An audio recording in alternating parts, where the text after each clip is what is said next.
ce que fait Trump, en fait, c'est qu'il dessine précisément le paysage des thématiques ou des objets ou du réel qu'il ne veut pas voir.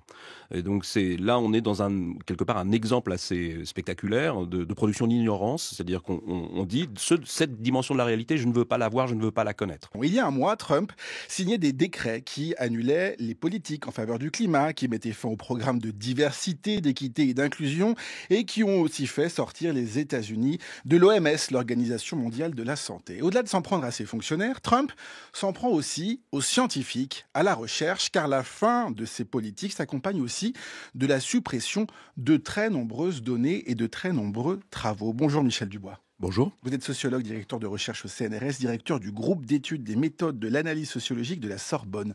8000 pages web, selon le New York Times, auraient disparu des sites américains officiels depuis la fin du mois de janvier. Est-ce qu'on peut parler de purge ? Oui, effectivement, le mot purge paraît effectivement assez adapté au final pour ce qu'on perçoit. Et en même temps, il faut bien voir que cette suppression des pages web qui sont en ligne sont un élément dans un ensemble d'actions. Donc effectivement, on a des pages web sur un certain nombre de sites d'agences fédérales qui ont été supprimées de façon assez systématique, avec une logique finalement fondée sur la présence de termes. Donc il y a un certain nombre de termes qui sont désormais interdits, qu'on ne peut plus utiliser à la fois dans la communication, mais également dans la recherche. Redites-nous lesquels ? Alors les termes comme effectivement équité, femme, trauma, inégalité, tout un ensemble de termes finalement qui posent la question très souvent des inégalités sociales, des disparités sociales de santé, ou également tout ce qui relève du droit des minorités, qui a été effectivement très porté par l'administration Biden pendant les dernières années. Donc ça, on va dire, c'est la partie visible de ce qui se passe. Et puis en même temps qu'il y a ce retrait des pages en ligne, il y a également un gel des budgets. Il y a une réduction drastique également des frais de fonctionnement, ce qu'on appelle les overheads, c'est-à-dire la façon dont l'État fédéral finance le fonctionnement des agences. Et puis, il y a également tout simplement les licenciements. Là, on est en train d'observer depuis le début février une vague de licenciements qui touche en priorité les jeunes chercheurs, puisque ce sont des postdocs, l'équivalent des postdocs, c'est-à-dire ceux qui viennent d'être recrutés, ceux qui n'ont pas encore un statut titulaire, qui sont le cœur de cible. Quelles sont les conséquences de tout cela, de ces licenciements, de ces réductions de budget, de ces suppressions de données aussi ? Quelles conséquences ça a pour pour les Américains, mais aussi peut-être que ça a des répercussions dans le monde entier, dans le monde de la communauté scientifique du monde entier ? Oui, je pense que la première conséquence, c'est comme tout le monde un effet de sidération. C'est-à-dire qu'effectivement, si on compare à l'expérience qu'on a pu avoir pendant le premier mandat de Trump s'est intéressé assez tardivement dans son premier mandat à cette question des sciences et des techniques. Il n'a jamais eu vraiment de conseiller avant peut-être la deuxième ou la troisième année de son mandat initial. Là, le conseil est déjà constitué. On a 2 hommes d'affaires qui tiennent ce conseil et qui définissent finalement une ligne pro-business, on va dire, de la science. C'est pas tant finalement un mouvement anti-science qu'une science qui serait en quelque sorte instrumentalisée à des fins de business qui se met en place actuellement. Et donc ce qui se passe pour l'instant, c'est qu'il y a un effet de sidération et puis il y a également un phénomène d'autocensure maximale. Oui, c'est ça qui est intéressant, Ouais. c'est que vous étiez aux États-Unis jusqu'en 2019, vous y avez travaillé et vous le disiez, Trump s'est décidé et s'est intéressé en tout cas à ces domaines scientifiques à la fin de son mandat. Ça veut dire que à l'arrivée de Trump pour son second mandat, les scientifiques étaient en quelque sorte préparés. Il y avait déjà une première expérience. Donc, est-ce ils ont mis en place des choses pour se protéger, en quelque sorte, pour protéger leurs données, aussi pour éviter cette autocensure aussi dont vous parliez ? Oui, tout à fait. Il y avait cette idée, en tout cas, qu'on savait à quoi s'attendre, d'une certaine façon, avec l'arrivée de Trump. Et donc, un certain nombre d'actions collectives ont été mises en place, effectivement, pour sauvegarder des données, notamment des données d'enquête, parce que parmi les données qui ont été supprimées dans les agences fédérales, il y a toutes les données d'enquête, notamment du bureau du recensement, en fait, qui permet de connaître la population. Il y a des données réglementaires également sur la régulation des essais cliniques. Enfin, il y a plein d'éléments tout à fait critiques du point de vue de l'exercice à la fois de la recherche et également de ses effets sur la population qui ont été écartés. Et donc ça, effectivement, sont des choses qui ont été anticipées et il y a eu un mouvement un petit peu bottom-up, c'est-à-dire effectivement par le bas, par la communauté scientifique qui s'est pris en main et qui a organisé quelque part la sauvegarde de ces données dans un certain nombre d'archives en ligne.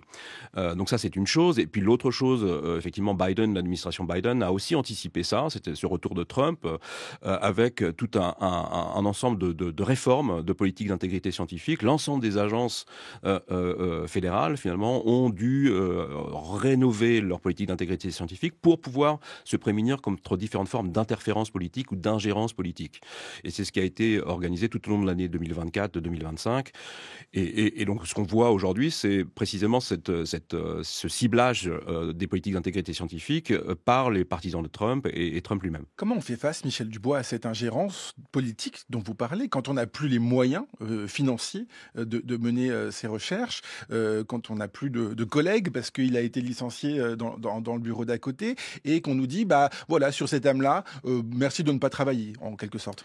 Oui, c'est quelque chose d'assez spectaculaire. Nous, quand on l'a vécu quand on était d'abord à Los Angeles puis après à Washington, effectivement, on voyait bien que nos collègues étaient dans une situation d'autocensure, c'est-à-dire qu'ils étaient très incertains quant à leur devenir professionnel. Donc, et ils craignaient pour leur poste, donc ils ne proposaient pas de exactement, ils craignaient pour leur poste, ils craignaient la façon dont ils étaient perçus par les dimensions administratives de leur propre agence, parce qu'il faut bien comprendre que quand on est par exemple au NIH, il y a à la fois des chercheurs, mais il y a également des administratifs, et donc tout ça sont des éléments d'un rouage, on va dire, qui est censé transmettre une politique scientifique, et donc tout ça est intégré, et donc les chercheurs sont souvent dans une situation d'autocensure très forte, et j'en parlais par mail avec un collègue en ce moment, et il disait, bah voilà, on se retrouve dans cette situation qu'on avait déjà vécue, mais de façon encore plus rapide.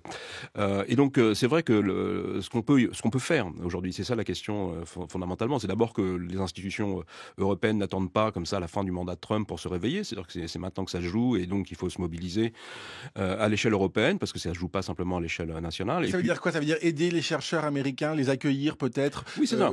Un petit peu, effectivement, essayer quelque part d'organiser cette circulation qu'on peut imaginer pour les chercheurs américains vers l'Europe, d'une part.